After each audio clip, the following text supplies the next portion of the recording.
जय हिंद। कैसे हैं आप सब? उम्मीद करता हूँ आप बेहतर होंगे और आपकी पढ़ाई लिखाई अच्छे से चल रही होगी। आज हम पढ़ने वाले हैं। सबसे पहले तो मैं यहाँ पे लिख देता हूँ।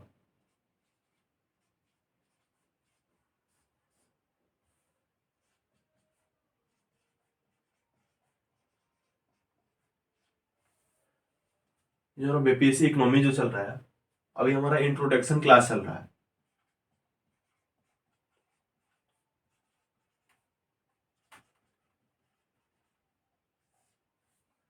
अभी जो हम इंट्रोडक्शन क्लास कर रहे हैं, परिचय कर रहे हैं, इकोनॉमिक्स क्या है, कैसे कैसे काम करता है, उसमें हमारा आज ये समझेंगे कि भारत के इकोनॉमिक क्षेत्र कौन से हैं, भारत के आर्थिक क्षेत्र कौन से हैं। Indian economic sector. भारत के आर्थिक क्षेत्र को कई भागों में बांटा गया है। सबसे पहला भाग होता है,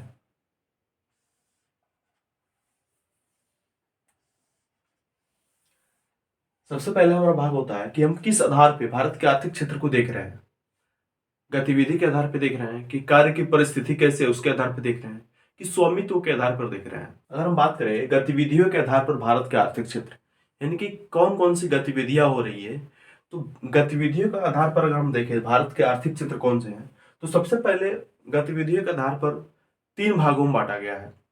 प्राथमिक क्षेत्र, द्वितीय क्षेत्र और तृतीय क्षेत्र। और तृतीय क्षेत्र को मुख्यतः दो भागों में बांटा गया है, चतुर्धातु क्षेत्र और पंचक क्षेत्र। सबसे पहले हम देख रहे हैं, अभी हमने लिखा है गतिविधियों के आधार पर भारत के आर्थिक क्षेत्र। तो गतिविधियों के आधार पर अगर हम बात करेंगे तो उसको तीन भागों में बांटा गया है। सबसे पहले होता है प्राथमिक क्षेत्र, दूसरा होता है द्वितीय क्षेत्र, तीसरा होता है तृतीय क्षेत्र।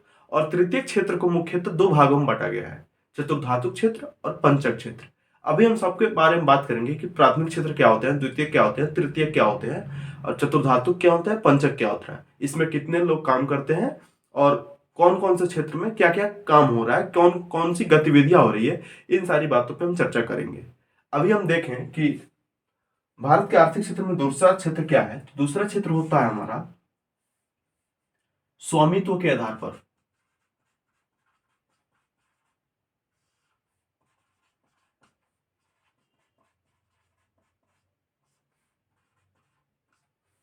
स्वामित्व के आधार पर आपको समझ में आ गया कि जो भी गतिविधियां हो रही है, जो भी काम हो रहे हैं भारत के आर्थिक क्षेत्र में, इंडियन इकोनॉमिक सेक्टर में, उसका स्वामित्व किसके पास है, यानी उसका मालिकाना हक किसके पास है। स्वामित्व का मतलब हो गया कि उसका मालिक कौन है।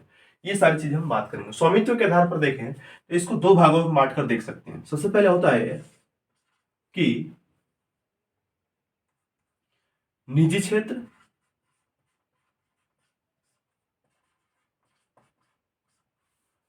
और दूसरा होता है सार्वजनिक क्षेत्र।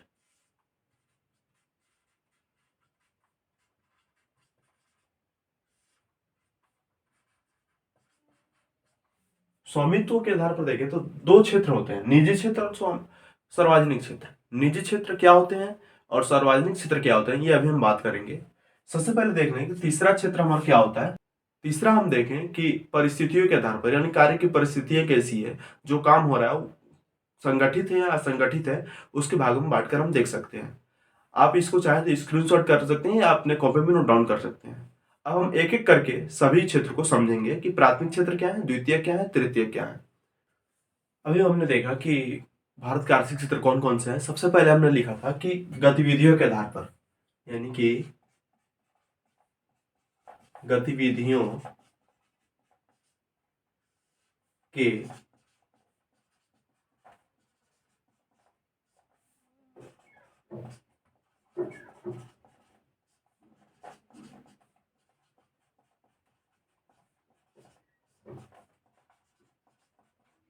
गतिविधियों के आधार पर भारत के आर्थिक क्षेत्र में सबसे पहले हमने लिखा था कि प्राथमिक क्षेत्र।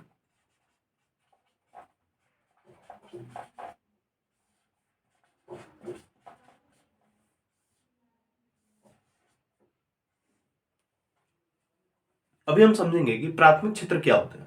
वो क्षेत्र हैं जो दूसरे अन्य क्षेत्रों को संसाधन उपलब्ध कराते हैं। जैसे कि हम कृषि करते हैं तो कृषि आ गया प्राथमिक क्षेत्र में।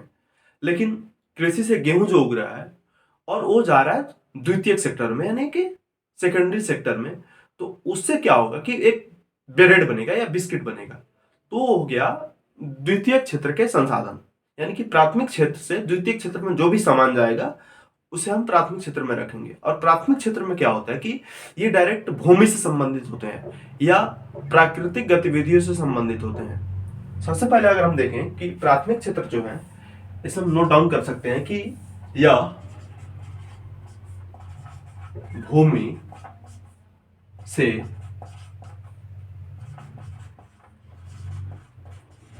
संबंधित होती है, यह भूमि से संबंधित होती है। दूसरा अगर हम देखें कि प्राथमिक क्षेत्र वो क्षेत्र है जो प्रत्यक्ष रूप से प्राकृतिक संसाधनों से जुड़े होते हैं, यानी कि यह प्राकृतिक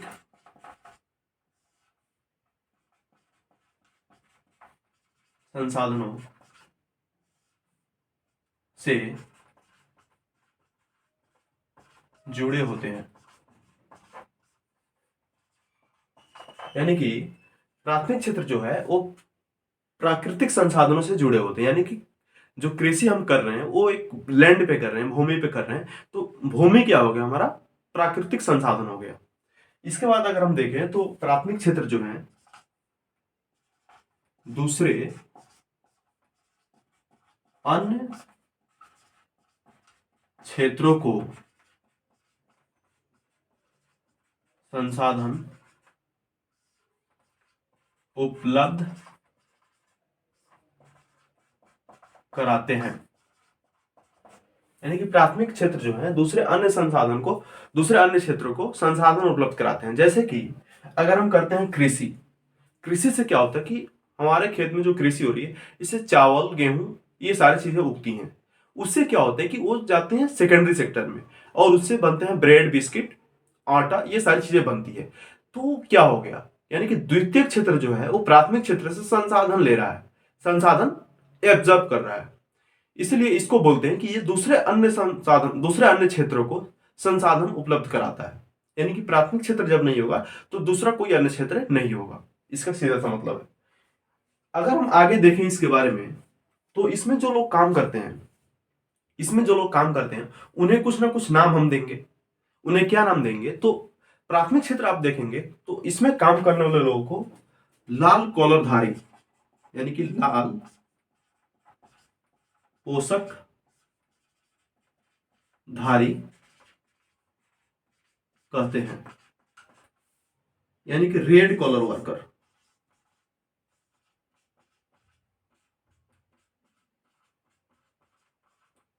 यानी कि प्राथमिक क्षेत्र में जो भी लोग काम करते हैं उसे हम कहते हैं रेड कॉलर वर्कर, यानी कि लाल कॉलर धारी।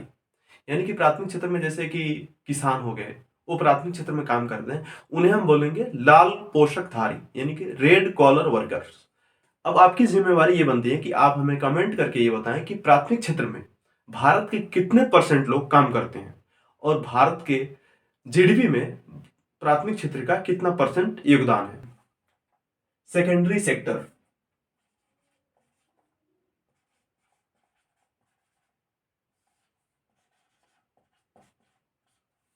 द्वितीय क्षेत्र, सेकेंडरी सेक्टर। जैसे जैसे हमने देखा कि प्राथमिक क्षेत्र में क्या क्या गतिविधियां हो रही है, कौन से लोग काम कर रहे हैं, उन्हें क्या कहते हैं, उसी तरह सेकेंडरी सेक्टर में भी, द्वितीय क्षेत्र में भी वैसे ही कुछ होगा। सबसे पहले द्वितीय क्षेत्र को हम यहाँ पे लिख दे रहे हैं, उसके बाद मैं आपको समझा दूंगा। द्वितीय क्षेत्र जो है यानी कि सेकेंडरी सेक्टर जो है उसे विनिर्माण क्षेत्र, औद्योगिक क्षेत्र और उत्पादन क्षेत्र इत्यादि नामों से जाना जाता है। ऐसा इसलिए कि ये जो सेकेंडरी सेक्टर है, हमारा द्वितीय क्षेत्र है, ये प्राथमिक क्षेत्रों से जो भी संसाधन उपलब्ध करते हैं उसे निर्माण करता है, यानी कि मैन्युफैक्चर करके कुछ ऐसा प्रोडक्ट बनाता है जो अंतिम वस्तु में परिवर्तित हो जाए। यानी कि हम इसे ये भी लिखेंगे कि यह प्राथमिक क्षेत्र से संसाधन लेकर अंतिम वस्तु में परावर्तित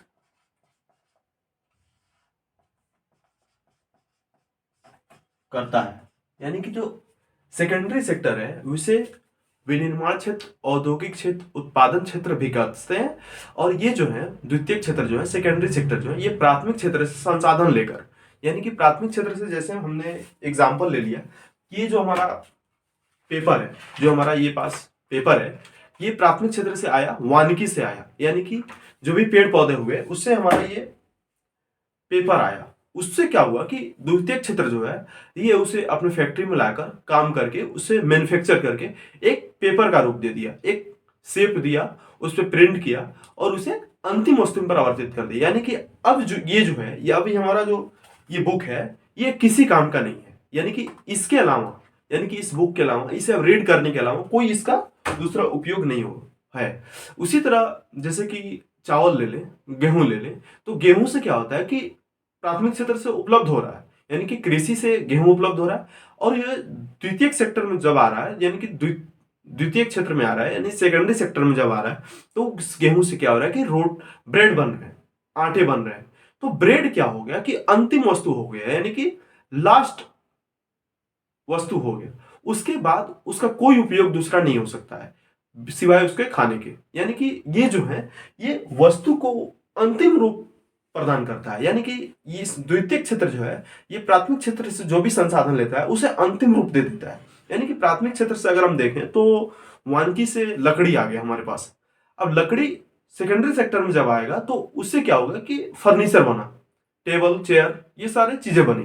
तो अब टेबल क्या है, टेबल अब दूसरा रूप उससे कोई नहीं मिल सकता है, यानी कि टेबल जब भी रहेगा तो टेबल ही रहेगा, दूसरा जब उसको रूप देंगे तो खराब हो जाएगा। बेड हो गया तो बेड हमेशा बेड ही रहेगा। आपको ये समझ में आ गया होगा। अगर हम देखें आगे तो इसमें काम करने वाले लोगों को नीली पोशाकधारी,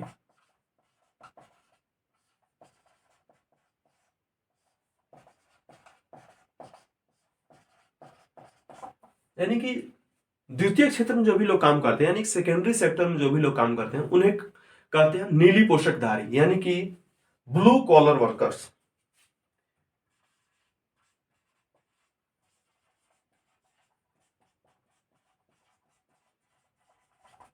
यानी कि ब्लू कॉलर वर्कर्स, यानी कि जो, जैसे हमने देखा कि प्राथमिक क्षेत्र में जो भी लोग काम कर रहे हैं उन्हें हम कहते हैं रेड कॉलर वर्कर्स, यानी कि लाल पोशाकधारी। उसी तरह द्वितीय क्षेत्र में जो भी लोग काम करते हैं उन्हें हम कहते हैं ब्लू कॉलर वर्कर्स। इसी तरह जैसे मैंने आपको ये सजेस्ट किया था कि आप हमें कमेंट करके बताएं कि प्राथमिक क्षेत्र में कितने परसेंट लोग काम करते हैं और भारत के जीडीपी में उनका योगदान कितना है, उसी तरह मैं आपको यहाँ पे फिर सजेस्ट करूंगा कि आप हमें गूगल से या कहीं से पढ़ के ये कमेंट करें कि द्वितीय क्षेत्र में कितने परसेंट लोग काम करते हैं और भारत के जीडीपी में टोटल योगदान कितना है सेकेंडरी सेक्टर का। अभी हम समझेंगे, प्राथमिक क्षेत्र हमने समझ लिया, द्वितीय क्षेत्र हमने समझ लिया, अभी हम तृतीय क्षेत्र की तरफ बढ़ेंगे और तृतीय क्षेत्र को समझेंगे और इसे दो भागों में बांटा गया है उसे भी हम जानने की कोशिश करेंगे। अभी हमने जैसे ऊपर लिखा हुआ है गतिविधि के आधार पर भारत के आर्थिक क्षेत्र, उसमें हमने प्राथमिक क्षेत्र और द्वितीय क्षेत्र को समझ लिया। अभी हम तृतीय क्षेत्र को भी समझेंगे। तृतीय क्षेत्र को हम यहाँ पे मैं पहले लिख दे रहा हूं, तृतीय क्षेत्र।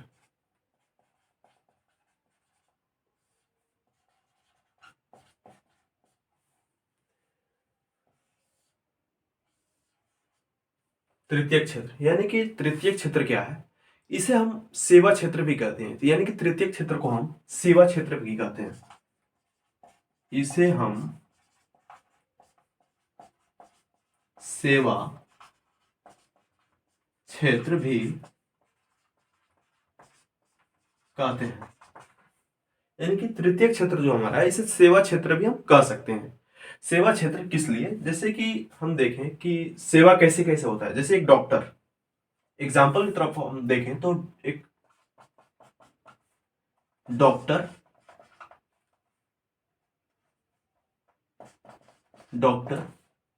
Teacher, etc. मैं आप यहाँ पे बहुत सारे एग्जाम्पल लिख सकते हैं। एक इसे फर्दर दो भागों में बांटा गया है। दो भाग कौन से हैं, सबसे पहले होता है चतुर्धातुक,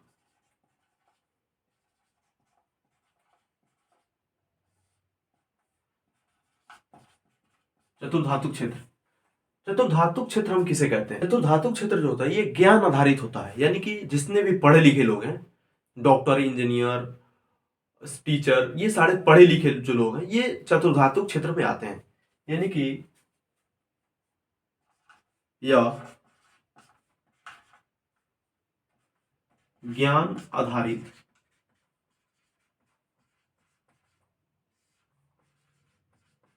क्षेत्र है। यानी कि चतुर्धातुक क्षेत्र को ज्ञान आधारित क्षेत्र भी कह सकते हैं। जो चतुर्धातुक क्षेत्र में जो लोग काम करते हैं उन्हें श्वेत पोषकधारी कहते हैं। आपको समझ में आ गया? इतना ही बस है। दो ही चीजें इसमें जानने के। प्राथमिक क्षेत्र में जैसे कि हमने देखा कि red collar worker, secondary sector में हमने देखा कि ब्लू कॉलर वर्कर, उसी तरह चतुर्धातुक क्षेत्र में हमने देखा कि व्हाइट कॉलर वर्कर्स। इसी तरह देखें अगर आप पंचक क्षेत्र में, तो पंचक क्षेत्र भी क्या है कि तृतीय क्षेत्र का एक भाग है। पंचक क्षेत्र, पंचक क्षेत्र, पंचक क्षेत्र में अगर हम देखें तो इसमें क्या होता है कि उच्च निर्णय, यानी कि जो भी हायर अथॉरिटीज हैं, हायर अथॉरिटीज जो उच्च निर्णय ले रहे हैं, राष्ट्रपति, प्रधानमंत्री, कोई मंत्री, केंद्र सरकार में, राज्य सरकार में जो उच्च निर्णय लेने वाले लोग हैं, वो लोग पंचक क्षेत्र में शामिल होते हैं। पंचक क्षेत्र में काम करने वाले लोगों को स्वर्ण पोषकधारी कहते हैं, यानी कि गोल्डन कॉलर वर्कर्स कहते हैं। यानी कि इसमें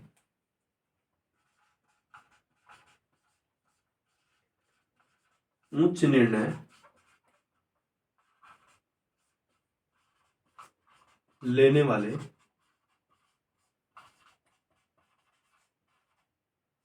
शामिल होते हैं।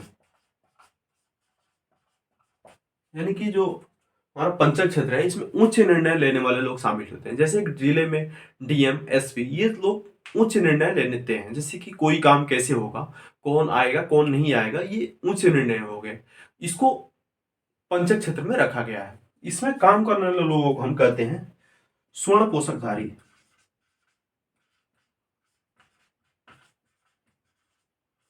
स्वर्ण पोषकधारी, स्वर्ण पोषकधारी, यानी कि जो भी लोग पंचक क्षेत्र में काम करते हैं उन्हें हम बोलते हैं स्वर्ण पोषकधारी।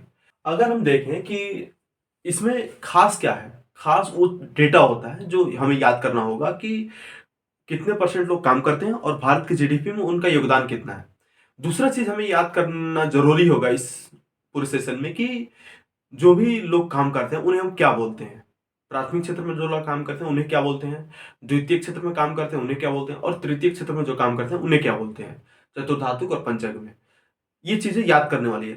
तीसरा चीज याद करने वाली इस सेशन में, अभी तक के सेशन में, ये है कि कौन से क्षेत्र में क्या काम हो रहा है। यानी कि प्राथमिक क्षेत्र में किससे जुड़ा है, द्वितीय क्षेत्र किससे जुड़ा है, किससे वो संसाधन वस्तु ले रहा है और कहाँ पे उसको डिस्ट्रीब्यूट कर रहा है, यानी कि कौन सी जगह पे उसको ले जाके छोड़ रहा है, यानी कि अंतिम वस्तु में परिवर्तित कर रहा है, लास्ट वस्तु बना रहा है। उसके बाद तृतीय क्षेत्र में क्या काम हो रहा है, ज्ञान आधारित क्षेत्र कौन सा है, किसमें उच्च निर्णय लेते हैं, इस सारी चीजें आपको याद करनी होगी। क्षेत्र, निजी क्षेत्र में ये होता है कि वैसी कंपनियां जो 51% या उससे अधिक की हिस्सेदारी एक निजी व्यक्ति के पास हो, यानी कि 51% या इससे अधिक हिस्सेदारी एक निजी व्यक्ति के पास हो। यानी कि हम देखें तो निजी क्षेत्र उसे बोलेंगे जिस कंपनी में जिस काम को 51% या उससे अधिक की हिस्सेदारी एक निजी व्यक्ति के पास है, उसे हम निजी क्षेत्र बोलेंगे। यानी कि 51%, यानी कि जो भी, जैसे कंपनी है उसके 100% वैल्यू है, यानी कि 100 रुपये वैल्यू है उसकी, मानते हैं कि एक कंपनी है उसके 100 रुपये प्राइस है। जैसे कि ये मार्कर जो है, ये मार्कर है, इस कंपनी के प्राइस है टोटल मतलब 1,000 रुपये। इस कंपनी का पूरा शेयर का वैल्यू है 1,000 रुपये। 1,000 में से 501 रुपये जो है वो एक निजी व्यक्ति के पास है, वो उसे किसी को नहीं दिया हुआ है, और 59% लोग, 59% जो है वो सारे लोगों में डिवाइड है। इसी तरह सार्वजनिक क्षेत्र में देखें हम अगर, तो 51%, 51% या उससे अधिक की हिस्सेदारी सरकार के पास हो, यानी कि सार्वजनिक क्षेत्र उसे बोलेंगे जो 51% या उससे अधिक की हिस्सेदारी सरकार के पास हो। यानी कि जब एयर इंडिया सरकार के पास थी तो उसके 51% शेयर या उससे अधिक शेयर सरकार के पास थे, तो क्या था, सार्वजनिक क्षेत्र था। अब वो एयर इंडिया जब निजी क्षेत्र में तब्दील हो गया तो उसे हम ऐसे समझ सकते हैं कि उसके 51% शेयर किसी निजी व्यक्ति के पास चला गया। इसी तरह हम उसे निजी क्षेत्र में रखेंगे। आई होप आपको ये समझ में आ गया होगा। अभी हम समझेंगे कि कार्य की परिस्थितियों के आधार पर संगठित क्षेत्र और असंगठित क्षेत्र। अभी हमने गतिविधियों के आधार पर भी देखा और स्वामित्व के आधार पर भी देखा। अभी हम देखेंगे कि कार्य की जो परिस्थितियां उसके आधार पर संगठित क्षेत्र और संगठित क्षेत्र कैसे कैसे डिवाइड होते हैं। सबसे पहले हम देखें तो कार्य की परिस्थितियां हमने यहाँ पे लिख दिया। आप भी इसे इस तरह ड्रॉ कर सकते हैं कि कार्य की परिस्थितियां, संगठित क्षेत्र और संगठित क्षेत्र। सबसे पहले देखें कि कार्य की परिस्थितियां क्या क्या हो सकती हैं। सबसे पहले देखें तो रोजगार की शर्तें, यानी कि रोजगार की शर्तें हों। रोजगार की अगर शर्तें हैं तो ये क्या होगा, संगठित क्षेत्र हो जाएगा। आप ऐसे समझ पा रहे हैं कि अगर रोजगार की शर्तें होगी तो क्या होगा, संगठित क्षेत्र होगा। अगर नहीं होगी, रोजगार की शर्तें अगर नहीं होगी तो असंगठित क्षेत्र होगा। यानी कि मैंने यहां पे लिखा कि होगा तो संगठित होगा, नहीं होगा तो असंगठित होगा। इसी तरह हम देखें कि सरकारी नियम,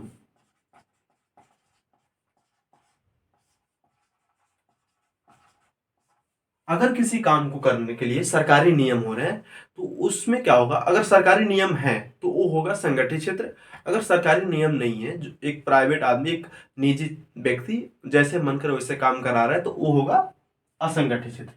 इस तरह मैं यहाँ पे फिर मैं ड्रॉ कर दे रहा हूँ कि अगर सरकारी नियम है तो संगठित क्षेत्र और नहीं है तो असंगठित क्षेत्र। इस तरह हम देखें तो अगर किसी काम को करने के लिए, यानी कि किसी काम को करने के लिए जो व्यक्ति उसमें काम कर रहा है उसके लिए एक निश्चित आय हो और उसे पेंशन की सुविधा हो, यानी कि निश्चित आय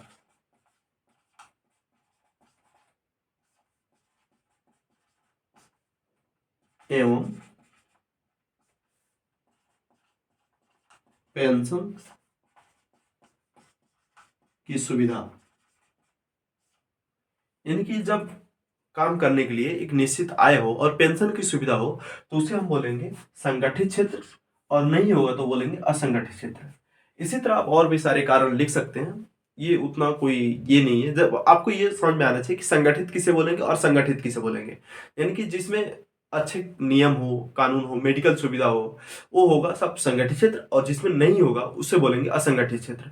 आई होप आपको ये वीडियो पसंद आया होगा। आपका जो भी डाउट है इस सेशन के अंदर आप उसे कमेंट कर सकते हैं, और नहीं तो आप इस नंबर पे